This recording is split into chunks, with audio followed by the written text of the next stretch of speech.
Hello, I am Rizwana, henna artist from Kannur. ഇന്നത്തെ video നമ്മളിലെ ഒട്ടുമിക്ക henna ആർട്ടിസ്റ്റുകളും കേട്ട് മടുത്തതും ഇപ്പോഴും കേട്ടുകൊണ്ടിരിക്കുന്നൊരു കാര്യത്തിനെ കുറിച്ചിട്ട് ഡിസ്കസ് ചെയ്യാനാണ്. അതായത് ചില ആൾക്കാർക്കല്ല, ഒരു 90% ആൾക്കാരും ചോദിക്കുന്നൊരു ചോദ്യമാണ്, ഈ ഹെന്ന ആർട്ടിസ്റ്റിനെല്ലാം എന്തിനാ ഇത്രയും വലിയ എമൗണ്ടെല്ലാം കൊടുത്തിട്ട് നിങ്ങൾ ബുക്കാക്കുന്നത്? എന്തിനാണ് ഈ ഹെന്ന ആർട്ടിസ്റ്റുകൾക്ക് 5000 6000 എല്ലാം കൊടുക്കുന്നത്? ജസ്റ്റ് 2 ഡേയ്സിനുള്ള കാര്യമല്ലേ ഉള്ളൂ. ആ 2 ഡേയ്സ് കൊണ്ട് കയ്യിലെ മൈലാഞ്ചി പോയാൽ ആ എത്രയും എമൗണ്ട് വേസ്റ്റ് അല്ലേ എന്നുള്ള കാര്യം.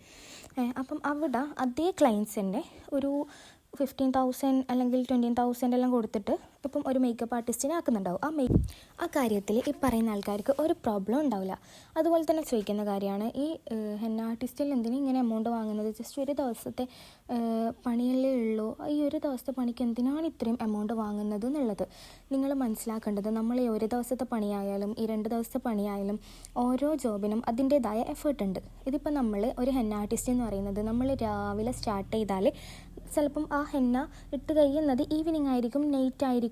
അപ്പോൾ അത്രയും ടൈം നമ്മളെ ഷോൾഡറും നമ്മളെ ബാക്കൊക്കെ അത്രയും എഫേർട്ട് കൊടുത്തിട്ട് നമ്മൾ അത്രയും പെയിന് സഹിച്ചിട്ടാണ് നമ്മൾ ഓരോ ഹെന്ന ആർട്ടിസ്റ്റും നമ്മൾ ചെയ്യുന്ന വർക്ക് അത്രയും പെർഫെക്റ്റായിട്ട് ചെയ്തു കൊടുക്കുന്നത്.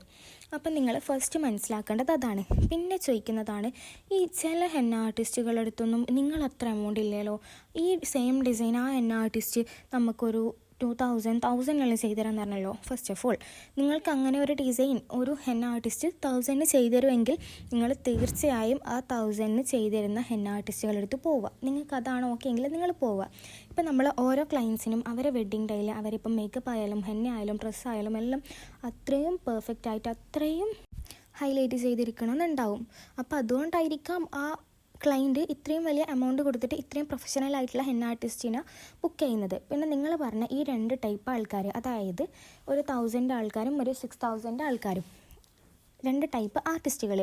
ഈ 2 ടൈപ്പ് ആർട്ടിസ്റ്റുകളും 2 രീതിയിലുള്ളതായിരിക്കും. അതായത് ഇപ്പം 1000 ആൾക്കാർ ഇട്ടുകൊടുക്കുന്ന ആൾ ഇപ്പോൾ ഒരു ബിഗിനർ ആയിരിക്കും. അതുപോലെ 6000 ചെയ്ത് കൊടുക്കുന്ന ആൾക്കാർ ഒരു 10 ഇയേഴ്സോ അല്ലെങ്കിൽ 5 ഇയേഴ്സോ എക്സ്പീരിയൻസ്ഡ് ആയിട്ടുള്ള അത്രയും പ്രൊഫഷണൽ ആയിട്ടുള്ള ഹെന്ന ആർട്ടിസ്റ്റ് ആയിരിക്കും. അപ്പോൾ ഈ ആർട്ടിസ്റ്റ് ചെയ്യുന്നത് ഈ 1000 ചെയ്ത് കൊടുക്കുന്ന ആർട്ടിസ്റ്റിന് ചെയ്യാൻ പറ്റണമെന്നില്ല, അത്രയും പെർഫെക്റ്റായിട്ട് ചെയ്യാൻ പറ്റണമെന്നില്ല. പിന്നെ നമ്മൾ ഓരോ ഹെന്ന ആർട്ടിസ്റ്റും നമ്മളെ പ്രൈസ് പറയുന്നത് നമ്മളെ എക്സ്പീരിയൻസും നമ്മളെ പെർഫെക്ഷനും പോലെ ആയിരിക്കും. അപ്പം നമ്മൾ ഇതിൻ്റെ ബാക്കി പാർട്ട് 2 ആയിട്ട് ചെയ്യാം. നിങ്ങൾക്ക് ഇതുപോലെയുള്ള എക്സ്പീരിയൻസ് ഉണ്ടായിട്ടുണ്ടെങ്കിൽ നിങ്ങൾ അതോടൊന്ന് ഷെയർ ചെയ്യുക. അപ്പോൾ നിങ്ങൾക്ക് ഇതുപോലത്തെ കൂടുതൽ ഡീറ്റെയിൽ ആയിട്ടുള്ള വീഡിയോസ്